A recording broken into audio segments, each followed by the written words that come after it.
Is a way of life here on the west side.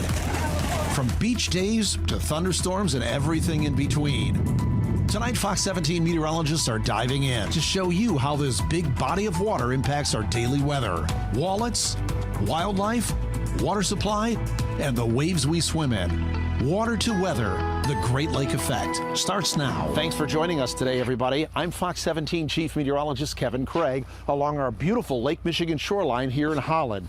It's here where our unique climate and daily weather is all tied to this lake. And with the official start of summer only about a month away, let's take a look at the science behind why this lake can make or break a perfect day at the beach. Science 101 tells us that water takes a long time to heat up and cool down, which means that large bodies of water like Lake Michigan have the capacity to alter or even control our weather. Let's look at cloud cover. Early spring can bring sunshine to the lakeshore. Since the lake is cold, air flowing over the water can have a stabilizing effect. This means the lakeshore will get more sun, while inland locations typically have more cloud cover. This colder lake-modified air will not rise. It sinks, and clouds have a hard time forming downwind from the lake. Because of this, you can still get a tan and have a sunny day, but the air and water temperatures will still be pretty cold. As you're waiting for it to warm up, Lake Michigan plays a role in that too. In the spring and early summer, lakeshore locations are usually cooler as air flows off the colder lake. It also keeps those same locations significantly warmer well into the fall, as lake temperatures are typically warmer than air temperatures. Let's look at the breeze that Lake Michigan generates. When conditions heat up from spring to summer, so can our storms. As Lake Michigan grows warmer, there's more heat and energy in the atmosphere for storms to feed off, which can make the storms more intense and unstable. Storms coming across the lake in the spring or early summer can actually be weakened by the cooler water because there's less energy to fuel the storm, a kind of stabilizing effect. But storms coming across the lake in the late summer or fall can actually be enhanced or strengthened by the warmer water, adding more heat and energy. That said, there are exceptions. If the storm is elevated or forms well above the surface, the lake is unlikely to impact the storm's strength. But there are other ways Lake Michigan can initiate storms. If a strong lake breeze and inland breeze meet while moving in different directions, a convergence zone can form. This can generate rising air, leading to showers and thunderstorms, as seen in this radar image over Chicago. These are all typical weather patterns influenced by the lake, but as Reese Cole explains, this year there's one factor that could impact Lake Michigan's effect on our storms and overall weather here in West Michigan. Reese? Yeah, Kevin, I'm in Middleville, where we saw extensive damage from the hailstorm on April 4th of this year. Severe storms not only cost millions, but devastate farms and homes like this one here, where a family tells me the storm caused over $50,000 in damage. While large hail caused all of this, the real influence is the amount of ice coverage on Lake Michigan. The April 4th storm didn't start out severe over the cooler waters of Lake Michigan, but after moving over warmer land in Allegan County, it produced hail up to 2.5 inches in diameter from Hopkins all the way to Lake Odessa. Take a look at this map, which shows ice coverage over Lake Michigan for the last year compared to average. As Kevin already mentioned, warmer waters can enhance storms due to the additional moisture and instability. And except for a few days in November, we were below average, meaning less ice and warmer Lake Michigan temperatures. This system was early enough in the spring season for the cooler Lake Michigan waters to weaken the system for a time, but historical trends say that won't be the case this year. Taking the 5-season average of highest ice coverage from 1989 to 1993 and the lowest ice coverage from 2003 to 2007, we can draw a pretty strong conclusion that less ice coverage leads to more severe weather. The highest 5-season average of ice coverage was 20.33% with a max of 64.4%. The average ice coverage with the least amount was 13.44% with a max of 55.2%. There were 5 times as many severe thunderstorm warnings issued in the springs and summers following the 2003 to 2007 winters compared to the warnings issued with more ice coverage from 1989 to 1993. More severe storms means more wind, hail, and tornado events, which damages homes, cars, and businesses in our community. Damage like this after a severe storm in Grand Rapids last July. Guy across the street, I think he the tree originally landed on his truck. You know, it's some damage up and down the street. Or the damage we saw after a tornado touchdown in Ionia County in 2021. And it only lasted not even a minute, and it was just dead calm again. Came outside and like there's stuff laying everywhere. Adjusted for inflation, 1989 to 1993 averaged $600,000 a year in storm damages, while 2003 and 2007 averaged just under $20 million a year. This past winter only averaged 9.4% ice coverage with a peak of 21.5%, and through May 7th, 26 severe thunderstorm warnings have been issued from the National Weather Service in Grand Rapids, one of those accounting for the hail damage in Middleville. Houses here in Middleville need new roofs and siding, while some insurance companies are also totaling vehicles from this hailstorm. Now, we've been talking about how ice coverage impacts life above the surface.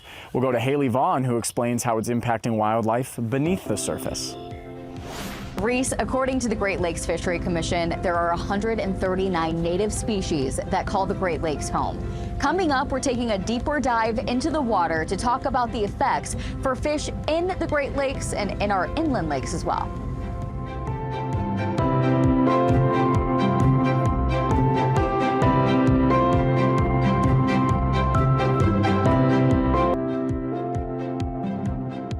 I don't think initially it's going to hurt fishing. The warm water species like bass and that will actually thrive in it, but it definitely could hurt the cold water like the salmon and the lake trout and that, definitely. Our warmer climate this summer will not only affect us above the water, but also the fish and wildlife under the water too. I've had this charter boat for 12 years, been fishing all my life. Captain Brian Mote knows a lot about Lake Michigan. This is obviously GPS, that's just showing our current position. This is a fish finder that's showing the water column, it's a sonar. This actually is one of our lines here that we're watching. He spends most days on the water in Grand Haven fishing for trout and salmon. Those are all cold water species, so they like the water temperature anywhere from like 42 degrees up to about 55 degrees. And that's where they tend to stay. And when the water temperature spikes, these fish are on the move, searching for the coldest water they can find. If you notice right now, it's 49 degrees on the surface. So the fish are in, the fish have been biting real well, and last year was the same. But this year, with less ice coverage than normal, the waters are warmer. Because of lack of ice coverage, we've gotten out a lot sooner. A lot of the charter fleet at Chinook Pier actually was in first part of April. Typically, we're in mid-May. On an average year, this year we were in the 1st of May, so we got an extra couple weeks. And according to the DNR, the warmer lake is changing the timeline of the growing season, the spawning timeline for fish, and when fish migrate. This spring, the salmon are showing up earlier. So coho salmon were showing up in February. Used to be in March, April. Captain Brian says right now the warmer waters can actually be helpful. For one, the fish have to move a lot more, so they expend more energy. They like to eat a lot more. Luckily now the biomass has been really good, and it seems to actually be increasing from what it was. And while things are great now, a warmer habitat could hurt the salmon long term. Salmon are going to move out deeper or move farther north in the lake, which that can definitely hurt the charter business here on the southern and mid parts of the lake, because our fish will disappear. They'll either go way out in the middle of the lake or way north. In running a charter operation, you can't afford the fuel, and you don't have the time to make long runs like that. But because Lake Michigan is so big, it could take years before we see those changes. Our Great Lakes are immense. I mean, they're, Lake Michigan's over 20,000 square miles and over 900 feet deep. So it's a little more resilient to temperature changes than our inland lakes. But since our inland lakes, rivers, and streams are shallower, they will heat up faster, which could mean greater consequences for wildlife sooner. Whenever we get these rapid changes in temperature, that's a real common time to have fish kills. Warmer waters could also mean more invasive species. Oh, you got that balloon fish. Well, no, it's a dead fish. That dead fish, the only fish we caught while out with Captain Brian. There's fish. Not too exciting. That sounds about right. It's a goby. That's a dead goby. So that's an invasive species. one of the ones that came in on the freighters and that. Michigan's harsh winters often keep invasive species like gobies away, but the warmer surface waters are ideal for fish that are not a part of Lake Michigan's native ecosystem. They're a competitor, so they may come in and need the same food or habitat requirements as our native fish, so they can often outcompete our natives. Sometimes they prey upon our natives. Sometimes they bring in new diseases and stuff that our natives haven't been exposed to. And with these ecological concerns, Captain Brian says the priority must be protecting the lake. That's why a lot of us live here. It's just beautiful, and we don't want to take advantage of it, and we want to protect the lake, and the fishery especially. I mean, it's over a $2 billion industry for Michigan, so we definitely want it to be around. But yeah, if you're here and live here or you're visiting here, just enjoy it. Being surrounded by the Great Lakes makes water safety a top priority. Drowning is the #1 cause of accidental injury death in kids 1 to 4 and #2 in kids under 15. Coming up, how we can stay safe from currents in Lake Michigan, as drowning is preventable and takes a lot more than just being a good swimmer.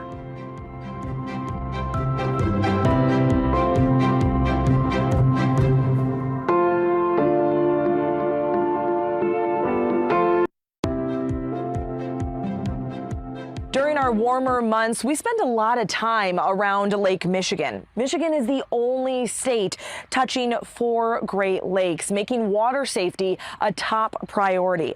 I looked into why our waters are so dangerous and how we can be better prepared along our lakeshore. If you can stay afloat, you can stay alive. 11 people drown in the United States every day. And according to the Great Lakes Surf Rescue Project, in 2022 alone, there were 105 drownings in the Great Lakes.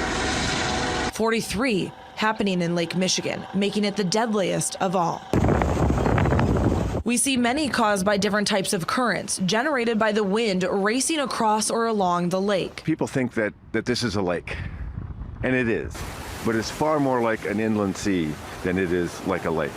It has dangerous currents. Lake Michigan's waves are smaller and more frequent, falling into 5 different types of currents. Rip currents, taking you out away from the shore. Structural currents, acting like a washing machine along the pier. Longshore currents, taking you parallel along the shore. Outlet currents, where rivers and streams empty in the lake. And channel currents, which happen between islands and structures not far from shore. All these currents act differently, and we need to know the signs of distress to look out for. People will be pushing down either both hands at the same time or one at a time, pushing down, desperately attempting to keep their head out of the water. Their head will be tipped back because that gives them a little bit of extra breathing room. Don't fight or struggle. The way to survive is simple. Don't panic as you flip, float, and follow. Flip over onto your back, float to see where the current is carrying you, and then follow a path perpendicular to the current and back to safety. A buddy system in the water or someone on shore to watch is always extremely important. It's especially needed as many beaches along Lake Michigan do not have lifeguards. Locals have said, you know what? We're sick of seeing this happen. We're going to step up and we're going to take notice. The South Haven Ambassador Program in Education, or better known as SHAPE, was created as a response to the numerous drownings in the area. We're going to come out and we're going to educate people while you're seeing the volunteer action. Every May through October, SHAPE will be on the North and South Beach, teaching everyone the dangers of the water and watching if disaster strikes. We are eyes and we are help from the shore. Calling, getting 911 down here as soon as they can. If there's a ring, we can throw them a ring. But right now, we are not acting as lifeguards. SHAPE and the Great Lakes Surf Rescue Project will keep working to improve our lakeshore, educating the public and making our lake as safe as possible. But the currents and the waves not only cause concerns for drownings, but erosion as well. This natural process happens when strong waves crash against the shoreline, moving ground and beach material away from the beach to greater water depths. This has been an ongoing issue impacting homes right on the water, many even in danger of being washed away, as we saw happen in 2020. Water levels can have an impact on the severity of the erosion, but those levels fluctuate along the more than 3,000 miles of Lake Michigan coastline. A record low was set in 2013 at just over 576 feet, and a record high was set in 2020 at just over 581 feet, with levels currently near average this year. High water levels put homes along the shore at greater risk, causing erosion, flooding, and property damage, while low water levels could have an impact on commercial shipping, water recreation, and hydropower. We can help to mitigate some erosion by maintaining shoreline vegetation and building rock retaining walls to absorb the wave energy. From your own backyard to blueberry fields, tending to a garden is no easy task. And coming up, how 1 to 2 inches of rain a week are necessary to water all 100 acres of Bowerman blueberries, as we dive into the importance of weather, water, and Lake Michigan for local farms.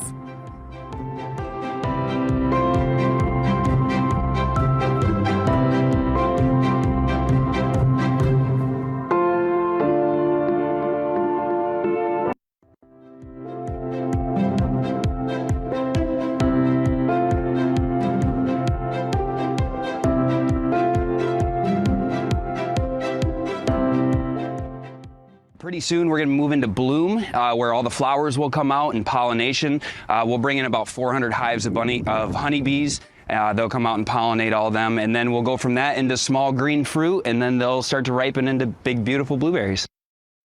Blueberries are a summer staple, but without water, it can be really difficult to get those perfect you-pick conditions. So grab your basket, let's head to the fields for a look at how Bowerman Blueberries works hand in hand with Lake Michigan. We're in the business of making memories and experiences. Blueberry picking, a West Michigan summer tradition. Bowerman Blueberries has over 100 acres for families to frolic and pick their favorite summer fruit. But those 100 acres require a lot of maintenance. Just like any other plant, blueberries need a lot of water. And specifically, blueberries love sandy, acidic soil, and that soil tends to drain very quickly. Leaving Andrew Van Til, who manages Bowerman Blueberries, often eyeing the forecast. Blueberries can take anywhere from an inch to an inch and a half of groundwater in a week, especially when it's hot. So we have irrigation pumps on the farm. We can artificially irrigate, but there's nothing like a real true rainfall to give us that nice growth flush. And that necessary rain tied to the conditions of Lake Michigan. With lower than average ice coverage on the lake this past season, warmer waters are expected this summer, which leads to more moisture in the atmosphere that produces more rain showers. Realistically, it's generally about one a week. If we can get one good rainfall a week, that will probably fulfill the needs that we have. Any less than that, and we're going to start up our irrigation. And firing up the irrigation system is something these farmers hope to avoid. Our biggest cost is the electricity to run the pumps. Located just 2 miles from the lakeshore, the blueberry fields can easily tap into the supply of groundwater, which has been a controversial topic in Ottawa County. I often get asked, or groundwater concerns, I get asked, well, how much does agriculture, impact that deep marshal sandstone? And it's very minimal. And that is, they're not the users of that system. They use the glacial drift that recharges well with rainfall. Without that water, our yields would be, a quarter, half of what they are. That yield impacting not only Bowerman blueberries, but also the local economy. According to Michigan State University, Michigan blueberry growers produce about 100 million pounds of blueberries every year, making our state a leader in blueberry production. When it comes to being a leader in your own garden, we've got some tips and tricks for you. We spoke to Jared Stevens of Countryside Greenhouse, and he says, plan ahead. Get those weeds out of there, because as soon as that weed sets seed, you're going to have a mess for the whole season. You'll want to make sure that your soil is prepared and ready for flowers, while also considering a location based on the amount of sunlight, water availability, and soil type. As temperatures warm up, flowers that love hot Michigan summers, including marigolds and petunias, and be sure to pay attention to the forecast.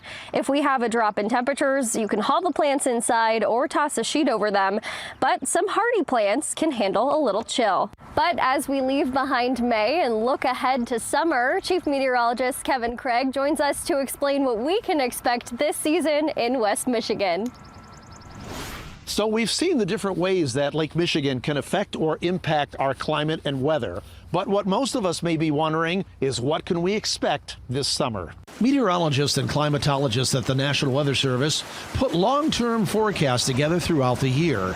Typically, Fox 17 meteorologists show the 6 to 10 or 8 to 14-day temperature and precipitation outlooks, but this time we share the longer-range outlook for our summer. While these forecasts are just a general trend and tend to focus on climate and specific weather patterns, it can give an idea of what may happen over the months of June, July, and August. This summer, NOAA is forecasting the possibility of an El Nino developing, where equatorial regions of the Pacific Ocean will be warmer than normal. That could translate to summer temperatures at or slightly above normal for Michigan during the summer months. The best chance of above normal temperatures would be in the Pacific Northwest, South, Gulf Coast, and East Coast of the United States. This pattern also means that our precipitation for the summer months could be running slightly above average, as indicated by this graphic. Regardless of what happens, we've had a record-setting snowfall this winter with 110 inches, and most of us are probably ready to welcome in the sunshine and warmer weather. Thanks for watching, everybody. On behalf of our entire team of meteorologists, Candace Monticelli, Haley Vaughn, Reese Cole, and Isabella Halsizer, I'm Fox 17 Chief Meteorologist Kevin Craig.